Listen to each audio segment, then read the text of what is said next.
Remember this news that came out 24 minutes after markets closed yesterday? It might sound familiar. It was news that the DOJ was issuing subpoenas, or had already issued subpoenas, to NVIDIA. This was information that was passed on to major banks, institutional clients, and market makers. And that's why NVIDIA was down 9% yesterday, before that news actually ever came out. It was a bit of insider information, if you will. But lo and behold, today in after hours, NVIDIA says, yeah, that's not true. NVIDIA says they were not subpoenaed by the Justice Department. So we freaked out for nothing. So let's get this straight. Fake news caused the largest single stock market cap drop in the history of markets. Literally fake news. This article says a day after NVIDIA was reported to have been subpoenaed by the US Justice Department in its antitrust probe, the chipmaker says it actually has not been subpoenaed. And I should also mention that yesterday, this sell-off in NVIDIA also caused other big tech stocks to fall a lot as well. And you lost over $1 trillion of total market cap value from markets yesterday. So like, this was a big deal. And yes, we didn't know about this as retail investors throughout the trading day yesterday, but big money knew about this. Wall Street knew about this ahead of time. They say, quote, "This is NVIDIA. We have inquired with the US Justice Department and have not been subpoenaed," an NVIDIA spokesperson said in a statement shared with courts on Wednesday.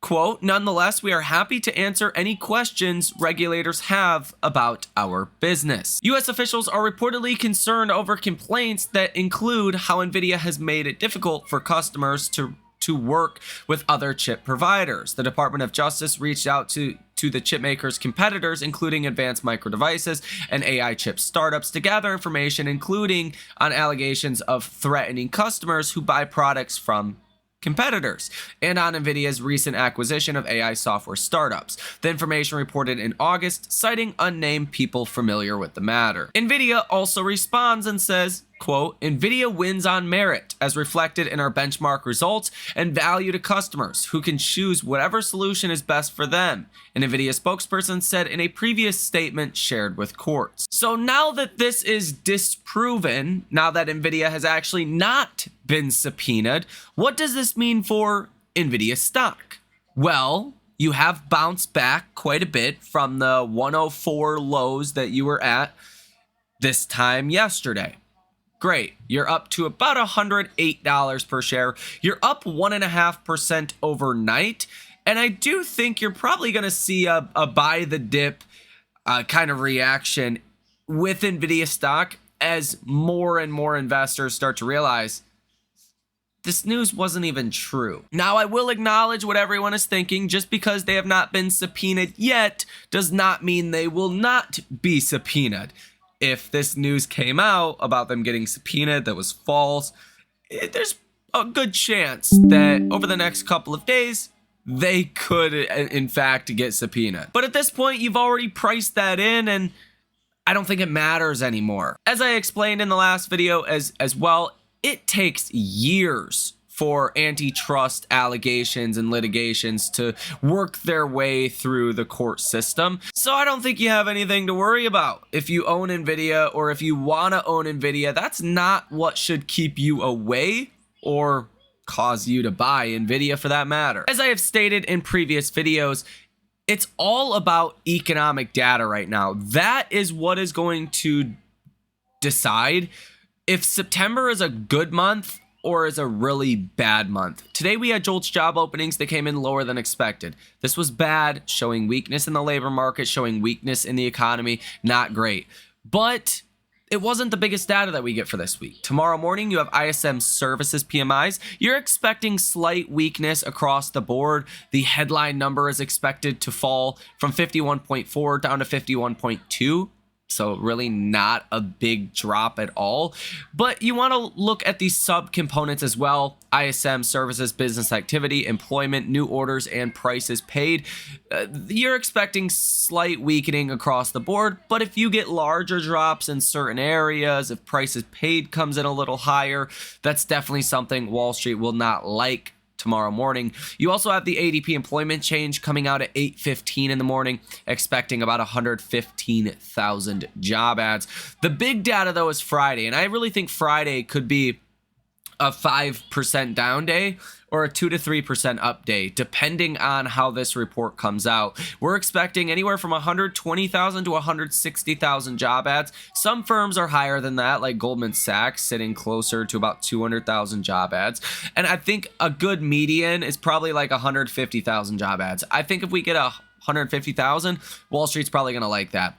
If we come in closer to 120, yeah, Wall Street's not going to like that too much, especially under 100,000.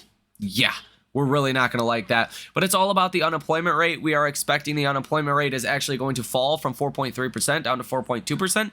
If we come in at 4.3%, that's bad news, but I mean, you'd be unchanged from last month. It wouldn't really be the worst situation. If we go up to 4.4%, that's bad. You probably get a 2+% down day for markets. If you go up to like 4.5% on the unemployment rate, which is a possibility, that would be a 0.2% jump from last month, which is what happened last month, right? You went from 4.1% to 4.3% for your unemployment rate. If we were to see the same jump as we got last month, you're probably going to have markets that are down 5% on Friday. That would be my expectation. And I think that's the big risk for September. And if the jobs report comes in good and markets like it, I think September can be a very bullish month. It's as simple as that. If the jobs report comes in bad and markets sell off, September is going to be a really bad month, as it historically is. Since I do have your attention, I want to share this clip with you from CNBC briefly. It's about 4 minutes long. It says, risk-adverse market presents a buying opportunity pre-election. This is Wells Fargo Securities, Harvey. Wavering heading into the close as they try to recover from yesterday's sell-off. Investors looking ahead to Friday's jobs report as a key indicator of the first rate cut, which is expected to happen at the Fed meeting just a couple weeks from today. Joining me now with his playbook is Wells Fargo's Chris Harvey. Welcome back. Thank you. Let me first get your thought just generally on this market activity over the last couple of days. What do you think? It's more or less what I would expect. There's a lot of event risk out there, whether it's the Fed, whether it's the election, whether it's conference season. And with that uncertainty, there should be a bid for risk aversion. And that's pretty much what you're seeing right now. You think there's more of this? I think there's more volatility, more of a pullback? Yeah, I think what we saw with the ISM manufacturing yesterday, the respondents were saying, hey, we're worried about monetary policy. We don't know what it is. We're worried about rates. We're worried about the election. And we're going to wait. We're going to slow down activity. We're going to slow down purchasing. And when you see that, you should see a bid to risk aversion. So this is pretty typical. This is what you should expect. Do you buy it? Eventually you do. I think... What does that mean? What does eventually mean? So eventually means... So there's a belief out here you should sell the first cut. We don't think that's true. What you should be doing is buy the election. If you look at the returns 1 year out from the election, you're looking at double-digit returns across the board, right? And no matter what?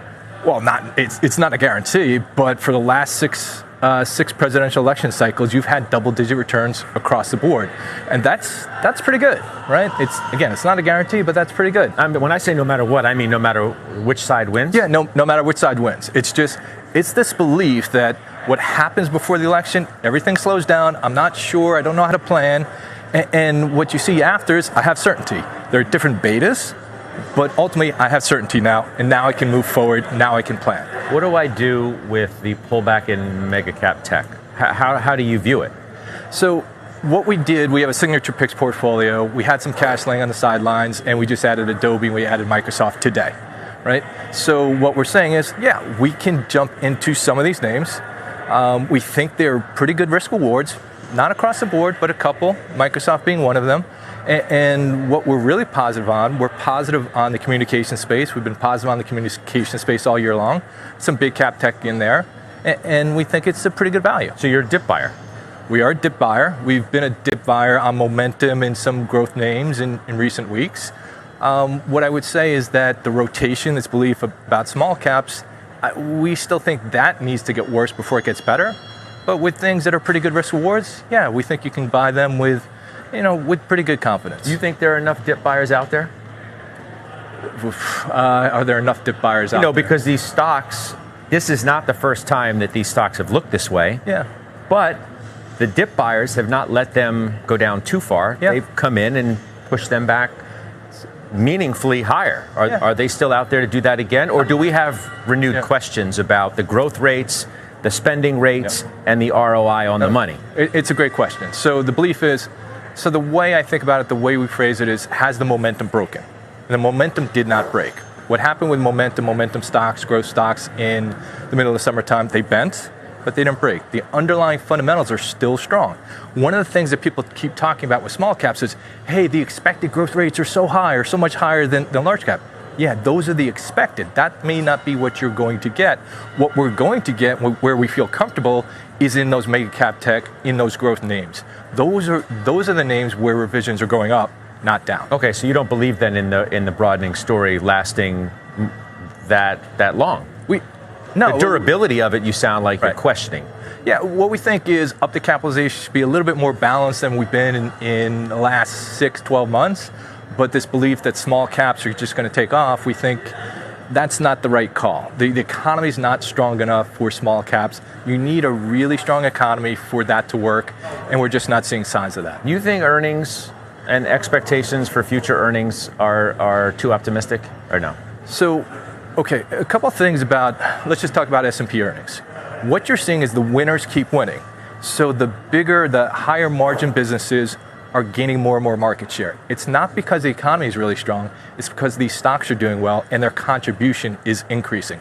This is why mid-cap and small caps aren't doing well. They're more tied to the economy, right? These are more tied to those secular trades, and so numbers are going higher. What we're seeing is negative revisions for small caps, for mid caps, but we're seeing positive revisions for some of your larger caps and your mega caps. And it's really a difference between the secular story and the economy. And while I do respect everyone's opinions on markets, and I try to take every opinion or analysis that I hear without any bias, I do think the one thing that matters is the economy. Let's be honest. I don't care what stock you're talking about. If the economy is good, that thing's probably going to do good heading into the first cut. If the economy is bad, that sucker's going to do bad heading into the first cut. I think cash is the only thing that's safe right now, and I do think having some downside hedges with all of this volatility that could be coming makes a lot of sense as well. So let me know what you think about this information down below in the comments section. I did want to share this crazy news with you because, wow, I mean, it's false. It's like not even true. And markets could definitely bounce back something fierce if the data comes out good tomorrow, given this new information. So let me know what you guys think about this down below in the comment section. Hit the like button as well as subscribe to the channel. Have a great rest of your day and night. I will see you in the next one.